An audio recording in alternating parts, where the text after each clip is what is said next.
तीस्ता सेतलवाड़ को मिला supreme court से राहत। महिला उत्पीड़न के दरिंदे बेखौफ। डर फैलाने वाला WHO। मैं हूं मनीष आनंद। द राइस इन हिल से एक बार आपके साथ फिर से देश के अखबारों ने अपनी संपादकीय में क्या लिखा है उस पर हम एक बार प्रकाश डालेंगे। सुप्रीम कोर्ट, अगर आप याद करें, कुछ 1-2 महीने पहले सुप्रीम कोर्ट ने गुजरात सरकार, जब नरेंद्र मोदी उनके मुख्यमंत्री थे, तो 2002 में गुजरात के जो दंगे हुए थे उसमें उनको गुजरात सरकार को क्लीन चिट दिया था और उसमें काफ़ी तीखी ऑब्जर्वेशन करा था कि कई सारे एक्टिविस्ट्स ऐसे थे जिन्होंने की एविडेंसेस को फैब्रिकेट किए, कैंपेन चलाए और इस तरह के तमाम हथकंडे अपनाए, जिसके बाद गुजरात पुलिस ने उन ऑब्जर्वेशन के बेसिस पर FIR दर्ज करा और तीस्ता सेतलवाड़ जो एक एक्टिविस्ट हैं उनको गिरफ्तार करा। लगभग 2 महीने से वो जेल में हैं। अब उन्होंने गुजरात के हाई कोर्ट में अपने बेल की अर्जी दी थी, लेकिन गुजरात हाई कोर्ट उनकी बेल पर की अर्जी पर सुनवाई कर नहीं रहा था और डेट पर डेट दिए जा रहा था। ऐसे में सुप्रीम कोर्ट ने इंटरवीन किया और उनको इंटरिम बेल दिया। हालांकि जो बाकी जो सुनवाई है, बेल की जो सुनवाई है, गुजरात के हाई कोर्ट में चलता रहेगा। The Indian express, the Hindu और द टाइम्स ऑफ इंडिया, इन तीनों अखबार ने एक स्वागत योग सुप्रीम कोर्ट का ये पहल को माना है, जिसमें कि तीस्ता सेतलवाड़ को बेल दिया गया है, इंटरिम बेल इसको कहा है। एक तरह से हम कहें इनके शब्दों में, इन तीनों अखबारों की, कि वेलकम चेक है एक शक्तिशाली राज्य के ऊपर। शक्तिशाली राज्य माने तो गुजरात सरकार को माना है और उनके ऊपर एक तरह से कहें तो लगाम कसने वाली बात है जो सुप्रीम कोर्ट ने करा है तीस्ता सेतलवाड़ को बेल देने के बाद। इन अखबारों ने ये कहा है कि करीबन 2 महीने से वो जेल में हैं और सुप्रीम कोर्ट के ऑब्जर्वेशन को ही FIR में दर्ज किया गया है, जिसके बेसिस पे उनको अरेस्ट किया गया और उसके बाद पुलिस ने अब तक चार्जशीट भी फाइल नहीं करा है। चार्जशीट फाइल नहीं करने की वजह से वो अब तक जेल में पड़ी हुई हैं और इंटरिम बेल भी दिया नहीं गई है।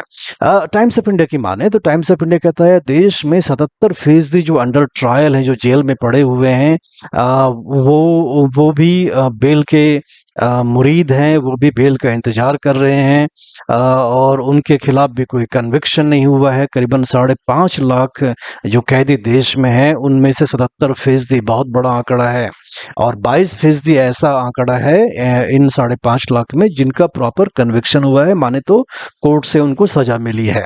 तो बाकी इतना बड़ा 77% एक हिस्सा है जिनको बिना सजा मिले ही वो जेल में पड़े हुए हैं। 95% जो अंडर ट्रायल्स हैं, वो बाद में उनको बेल मिल जाता है और वो रिहा हो जाते हैं। तो कहीं ना कहीं जो लॉ इन्फोर्समेंट इन्वेस्टिगेटिव एजेंसीज का काम है उसमें ढील है।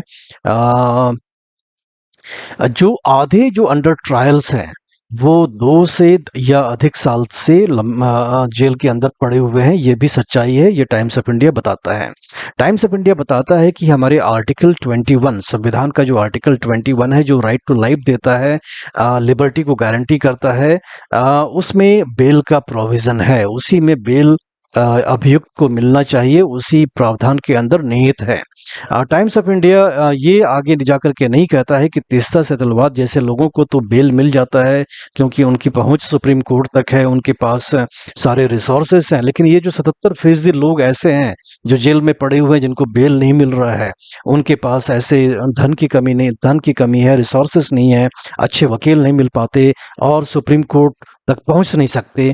तो कहीं ना कहीं ये जो डिस्क्रिमिनेशन है रिच और पुअर, जिनके पास रिसोर्सेस नहीं है, वो देश में एक बहुत बड़ा प्रश्न चिन्ह है देश के सामने।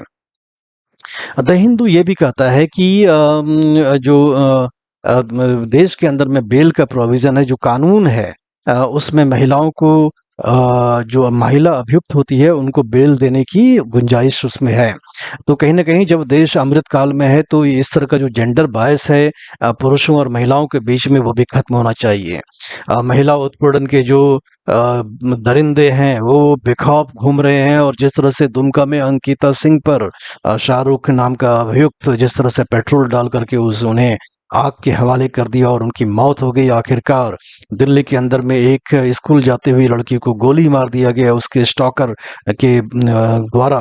तो इस तरह से हम देखें तो देश में बेखौफ घूम रहे हैं जो महिला उत्पीड़न करते हैं, जो छेड़ते हैं लड़कियों को।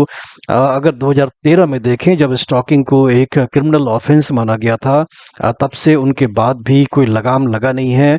2014 में जो कि पहला साल था जब सेक्शन 354 डी जो इंडियन पिनल कोड में आया, उस समय 1091 केसेस थे स्टॉकिंग के, जो बढ़कर के 2021 में 9285 हो गए। ऐसे में कोई लगाम लग नहीं रहा और महज 12% देश के अंदर में महिला पुलिसकर्मी हैं। तो कहीं ना कहीं जो महिलाओं के सुरक्षा के लिए जो कानून है उनको मजबूती इसलिए भी नहीं मिल पा रही है क्योंकि जो हमारे पुलिस फोर्सेस हैं शायद प्रॉपरली सेंसिटाइज्ड नहीं है।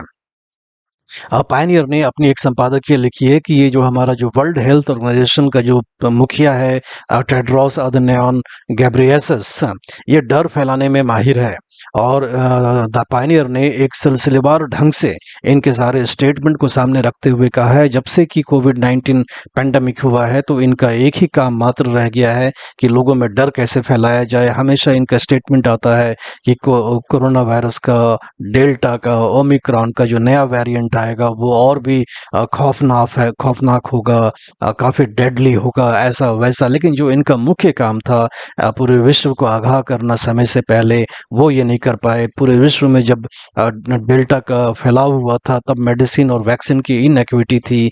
अमीर देशों के पास वैक्सीन और मेडिसिन थी, गरीब और डेवलपिंग कंट्रीज के पास नहीं थी। वो अपने मुख्य कामों में ये फेल हो गए।